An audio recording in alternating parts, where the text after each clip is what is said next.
जय जगदीश्वरम।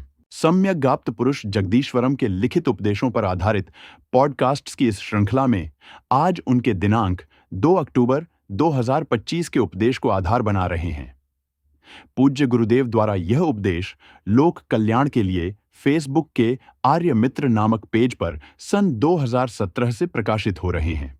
जैसा कि हमने पहले भी स्पष्ट किया है कि यह पॉडकास्ट गुरुदेव के गूढ़ एवं गहन उपदेशों को समझने की दिशा में केवल एक प्रयास है तथा ऐसे किसी भी प्रयास में गलती होने की संभावना तो रहती ही है।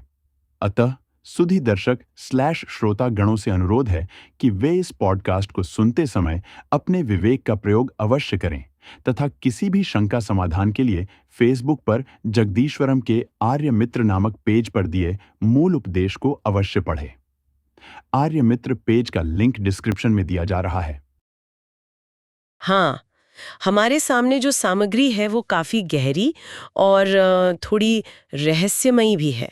हाँ, बिल्कुल। हमारे पास the universal path of the instrumental presence नाम के कुछ लेखों के अंश हैं। इन्हें सम्यक आप्त पुरुष जगदीश्वरम का उपदेश बताया गया है और इनकी तारीख 2 अक्टूबर 2025 दी गई है। जी। इन लेखों में सम्यक सद्धर्म यानी एक तरह के प्राकृतिक सार्वभौमिक धर्म की बात की गई है। बिल्कुल। और इस पूरी चर्चा के केंद्र में एक बहुत ही कह सकते हैं अजीब सा लगने वाला वाक्यांश है, उपस्थिति भर की निमित्त मात्र भूमिका। हाँ। तो हमारा आज का काम इसी गुत्थी को सुलझाना है। हाँ। हम ये समझने की कोशिश करेंगे कि इसका असली मतलब क्या है और ये आत्मवाद और अनात्मवाद जैसे भारतीय दर्शन के दो सबसे बड़े स्तंभों के बीच अपना रास्ता कैसे बनाता है। और ये सिर्फ दर्शन नहीं है ना?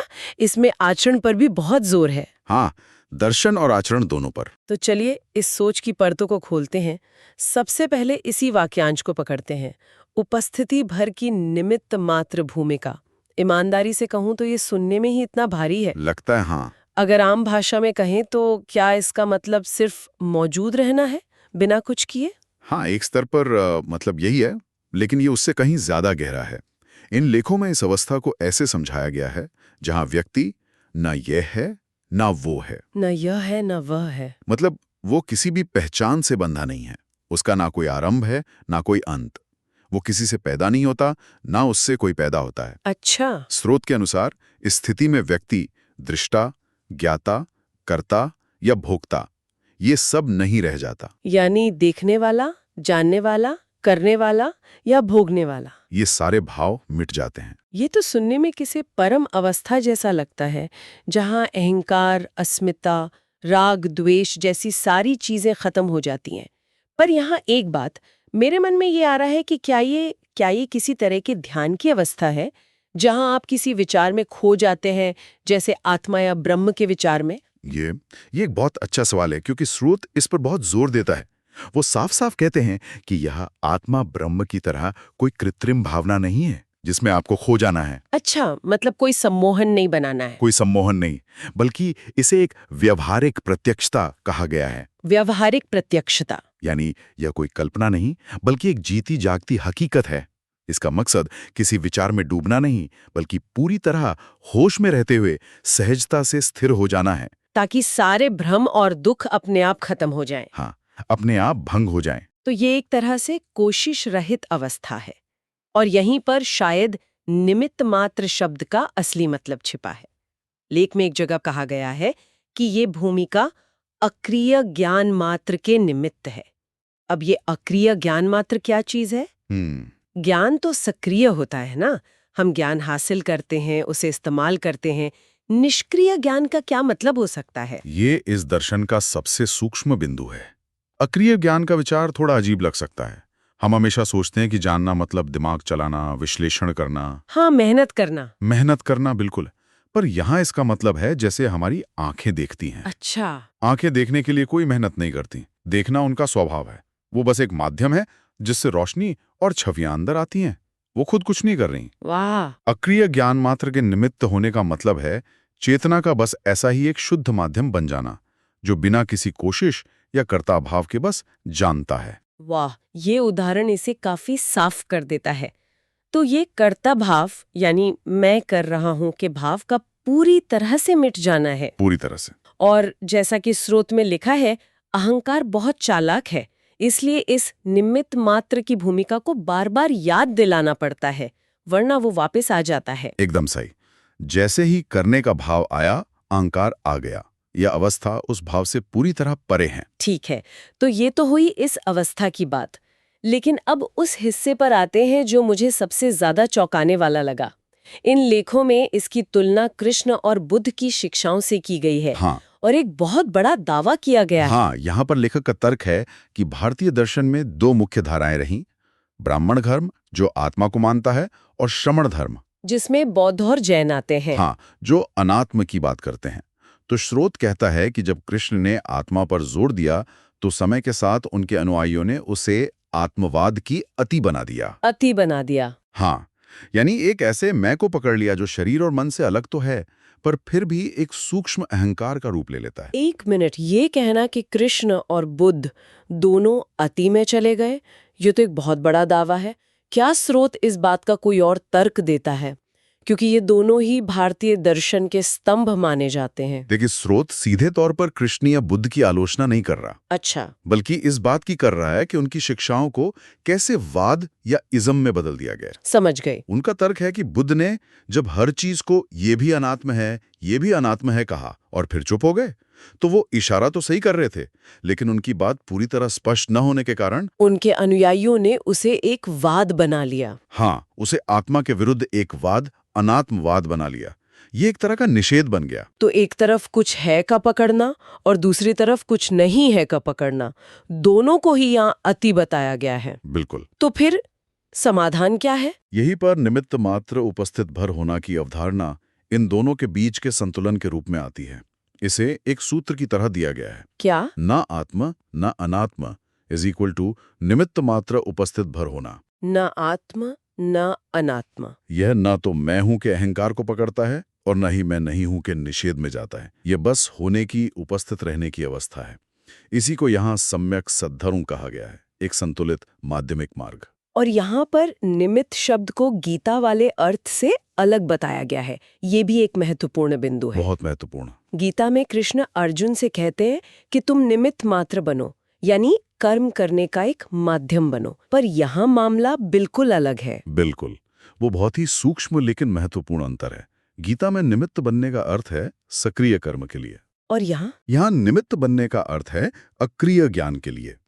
एक में आपको दुनिया में कर्म करने का माध्यम बनना है, दूसरे में आपको उस शांत स्थिर ज्ञान का माध्यम बनना है जो खुद कुछ नहीं करता, बस प्रकाशित करता है। ये सब सुनने में बहुत गहरा और दार्शनिक है, लेकिन मेरे मन में ये सवाल आ रहा है कि क्या ये सिर्फ एक दिमागी कसरत है या इसे जीने के लिए कोई व्यवहारिक तरीका भी बताया गया है? हाँ, क्योंकि अक्सर ऐसी गहरी बातें असल जिंदगी से बहुत दूर लगती हैं। और यही बात इस दर्शन को खास बनाती है। ये सिर्फ कोरी फिलॉसफी नहीं है। इन लेखों में संबंधों की पवित्रता पर बहुत ज्यादा जोर दिया गया है। संबंधों की पवित्रता? हाँ, और इसे कोई नैतिक सलाह की तरह नहीं, बल्कि साधना की पहली और अनिवार्य शर्त बताया गया है।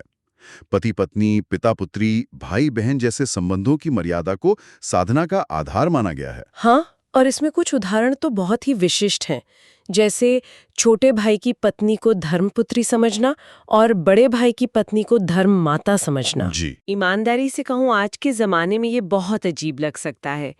क्या स्रोत इसे सिर्फ एक पुरानी परंपरा बता रहा है या इसके पीछे कोई गहरा मनोवैज्ञानिक या आध्यात्मिक कारण है? स्रोत के अनुसार इसके पीछे एक बहुत गहरा आध्यात्मिक कारण है। इसका मकसद है अपने मन से वासना और यौन आकर्षण के हर सूक्ष्म बीज को खत्म कर देना, सिवाय अपने विवाहित जीवन साथी के। हाँ बिल्कुल। जब मन इन आकर्षणों से पूरी तरह मुक्त और शांत होता है, तभी वो उस गेली स्थिरता में ठहर सकता है जिसकी बात हम कर रहे थे। अच्छा। ये एक तरह से चेतना के इंजन के लिए सबसे शुद्ध ईंधन की तरह है। अगर ईंधन में मिलावट है तो इंजन अपनी पूरी क्षमता पर काम नहीं कर सकता। ये एक अच्छी उपमा है, और इस नैतिक मर्यादा को सिर्फ भारत तक सीमित नहीं रखा गया है ना? इसे एक वैश्विक सिद्धांत की तरह दिखाया गया है। हाँ, प्राचीन सूर्यवंश, चीन में कन्फ्यूशियस और यहाँ तक कि पश्चिम में बाइबल का भी जिक्र है। मतलब स्रोत ये कहना चाह रहा है कि ये एक सार्वभौमिक मूल्य है। हाँ, स्रोत इन अलग अलग परंपराओं से उदाहरण देकर यह स्थापित करने की कोशिश कर रहा है कि संबंधों की पवित्रता और संयम एक सार्वभौमिक मानवीय मूल्य है। ये किसी एक धर्म या संस्कृति की बपौती नहीं है। जैसे जीसस वाली बात। हाँ, जैसे जीसस का कहना कि व्यभिचार के दोष से बचने के लिए विवाह की मर्यादा अनिवार्य है, उसे भी इसी कड़ी में जोड़ा गया है। और इस मामले में स्रोत की भाषा बहुत कड़ी है। साफ लिखा है कि चरित्रहीन, असंयमी और दुराचारी व्यक्ति इस मार्ग पर चल ही नहीं सकता। साथ ही नीत्शे, फ्रॉइड और ओशर जैसे विचारकों की विचारधारा से सावधान रहने को भी कहा गया है। जी, स्रोत का आरोप है कि इनकी विचारधारा असंयम और चरित्रहीनता को बौद्धिक सहारा देती है। यह एक विवादास्पद बिंदु हो सकता है, पर स्रोत इस पर बिल्कुल स्पष्ट है। वह नैतिक आचरण को आध्यात्मिक प्रगति की बुनियाद मानता है, कोई वैकल्पिक चीज नहीं। अच्छा, एक बहुत ही दमदार पंक्ति है। उत्तरोत्तर सूक्ष्मतर होते स्थान समय के अंतराल में ठहरने के लिए पवित्रतापूर्वक संयमशीलता ही आधार्य बल है। यह सुनने में बहुत गहरा है। सूक्ष्मतर होते स्थान समय के अंतराल में ठहरने के लिए बल। क्या हम इसे थोड़ा और सरल भाषा में समझ सकते हैं? जरूर। इसका असल में मतलब क्या है कि चेतना सूक्ष्म हो रही है। इसका मतलब है कि जैसे जैसे साधना गहरी होती है, आपकी चेतना बाहरी दुनिया की मोटी मोटी चीजों से हटकर बहुत ही सूक्ष्म अनुभवों और अवस्थाओं में प्रवेश करती है। ये अवस्थाएं बहुत क्षणिक होती हैं। वहां टिके रहने के लिए मन में जबरदस्त स्थिरता और ऊर्जा चाहिए। और वो ऊर्जा कहाँ से आएगी? स्रोत का कहना है कि यह ऊर्जा या बल सिर्फ और सिर्फ पवित्रता और संयम के जीवन से ही आ सकता है। एक लंपट या बेईमान व्यक्ति का मन इतना चंचल और बिखरा हुआ होता है कि वो कभी उस सूक्ष्मता में ठहर ही नहीं सकता। तो मतलब नैतिक जीवन सिर्फ अच्छा इंसान बनने के लिए नहीं है, बल्कि ये उस आध्यात्मिक यात्रा के लिए एक तरह का फिटनेस प्रोग्राम है। हाँ, बहुत अच्छा कहा, फिटनेस प्रोग्राम। इसके बिना आप उस ऊंचाई पर सांस ही नहीं ले पाएंगे। ठीक है, तो ये संयम, ये पवित्रता, ये निमित्त मात्र उपस्थिति, ये सब हमें कहाँ ले जा रही हैं? इसका अंतिम लक्ष्य क्या है? इसका अंतिम लक्ष्य है क्रियाशून्य ज्ञान मात्र में पूरी तरह से स्थिर हो जाना। क्रियाशून्य ज्ञान मात्र? हाँ, लेखों के अंत में ज्ञान मात्र और ज्ञेय के बीच का फर्क बहुत खूबसूरती से समझाया गया है। ज्ञान मात्र का मतलब है सिर्फ जानना। ये एक निष्क्रिय अवस्था है, जैसे कोई स्क्रीन। और ज्ञेय के मतलब है वो सब कुछ जो जाना जा रहा है, हमारे विचार, भावनाएं, दुनिया। ये सक्रिय है, जैसे स्क्रीन पर चल रही फिल्म। इसे समझने के लिए कोई और सरल तरीका? ये अभी भी थोड़ा अमूर्त लग रहा है। बिल्कुल। इसे ऐसे समझिए कि आप एक फिल्म देख रहे हैं। कहानी, किरदार, एक्शन, ड्रामा, ये सब ज्ञेय है, जिसमें हम खो जाते हैं। हाँ, आप इसी में खो जाते हैं। कभी रोते हैं, कभी हंसते हैं। लेकिन ज्ञान मात्र वो शांत, सफेद, स्थिर स्क्रीन है जिस पर यह सब चल रहा है। अच्छा। वो स्क्रीन बस है, वो कुछ कर नहीं रही, लेकिन उसके बिना कुछ दिखेगा भी नहीं। साधना का लक्ष्य उस फिल्म के किरदार से अपनी पहचान हटाकर उस स्क्रीन की तरह हो जाना है। वाह, ये अब तक का सबसे स्पष्ट उदाहरण है। तो सबसे बड़ी भ्रांति या गलती ये है कि हम फिल्म को ही सच मान लेते हैं और स्क्रीन को भूल जाते हैं। एकदम। स्रोत कहता है कि हमारा कर्ता भाव यानी मैं जान रहा हूं का भाव हमें स्क्रीन यानी ज्ञान मात्र में ठहरने नहीं देता। और हम बार बार फिल्म में गिर जाते हैं। हाँ, हम बार बार क्रिया से भरे ज्ञेय में गिर जाते हैं। और इस अवस्था की महिमा तो बहुत ज्यादा बताई गई है। बहुत ज्यादा। इस क्रिया शून्य ज्ञान मात्र में पूरी तरह ठहर जाने की महिमा को तो असंख्य ब्रह्मा, विष्णु, शिव की संयुक्त महिमा से भी बढ़कर बताया गया है। ये साधना का परम शिखर है। तो आज की इस गहरी बातचीत का सार ये निकलता है कि निमित्त मात्र उपस्थिति एक ऐसी अवस्था है जो मैं हूं के आत्मवाद और मैं नहीं हूं के अनात्मवाद, इन दोनों के द्वंद्व से परे एक संतुलित मार्ग है। और इस अवस्था को सिर्फ किताबों में पढ़कर या सोचकर नहीं पाया जा सकता। इसके लिए संबंधों की पवित्रता और संयमित आचरण को पहली और सबसे जरूरी शर्त बताया गया है। नैतिक शुद्धता ही वो जमीन है जिस पर आध्यात्मिक अनुभव का पौधा उग सकता है। बिल्कुल। और इस सब का अंतिम लक्ष्य है क्रिया शून्य ज्ञान मात्र में स्थिर हो जाना, यानी कर्ता भाव से पूरी तरह मुक्त होकर सिर्फ जानने की उस शुद्ध, शांत, निष्क्रिय प्रक्रिया का एक माध्यम या निमित्त बन जाना। हाँ, निमित्त बन जाना। यह सिर्फ एक दर्शन नहीं बल्कि जीवन जीने और साधना करने का एक पूरा नक्शा दिखाता है। हाँ, ये व्यवहार और परमार्थ को जीवन और आध्यात्मिकता को एक साथ लेकर चलने का रास्ता दिखाता है। यह सब सुनने के बाद भी एक सवाल मेरे मन में घूम रहा है, एक पहेली की तरह। क्या? स्रोत कहता है कि यह उपस्थिति अक्रिय ज्ञान मात्र के निमित्त है, यानी हम एक माध्यम है उस ज्ञान के लिए जो स्वयं निष्क्रिय है, जो खुद कुछ नहीं करता। तो कोई उस चीज का माध्यम कैसे बन सकता है जो स्वयं कुछ करती ही नहीं? यह एक गहरा विरोधाभास जैसा लगता है, और मुझे लगता है कि शायद इस पूरी शिक्षा का रहस्य इसी विरोधाभास को सुलझाने में छिपा है। भवतु सर्वमंगलम।